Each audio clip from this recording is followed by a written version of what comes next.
Hello and welcome to the Burnley and Trowbridge Company Historic Fashion tutorial series. Today's tutorial will be covering the backstitch. As you can see, the backstitch appears like a row of continuous stitching on your fabric. The stitch is most similar in appearance to what many of you might expect from a sewing machine. The backstitch is an extremely strong stitch, and this could be what makes it so ideally suited to certain historical applications. To start your backstitch, you will need to anchor your thread using your method of choice. That can be knotting off the end or anchoring it in the fabric by taking a couple of stitches in place. Then you're ready to begin.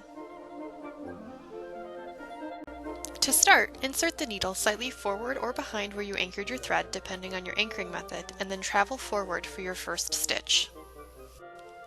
Pull the needle through, putting tension on your thread to seat the stitch. The amount of tension needed will vary based on the thread and fabric, but remember that you want the stitch to securely hold the pieces together and not pucker at the seam. Next, insert your needle back where it was inserted to make your last stitch. This may be where your last stitch ended, or in this case, it is where you anchored off your thread to start your stitching.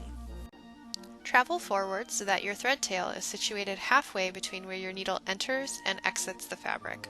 This will help you create evenly sized stitches. Pull your needle through, putting enough tension on the thread to seat the stitch in the fabric. Repeat this process until you have completed the length of your seam. Now that you've seen the steps of the backstitch, we'll show you what this stitch looks like in motion. Don't worry if your stitches aren't perfectly even and properly tensioned to start. Just keep practicing. The more you stitch, the better and faster you'll become. Due to its strength, you have a lot of opportunities to apply this stitch in your historical garments. The backstitch is frequently found in the under half of the armscye in women's gowns, in the seams of breeches, in the long seams of shirts and shifts, and in the long seams of many coats. We thank you for joining us and hope you enjoyed this tutorial. If you'd like to learn more, stay tuned to our YouTube channel for other tutorials, and don't forget to check out our website and Facebook page for more information about the Historic Fashion Workshop series.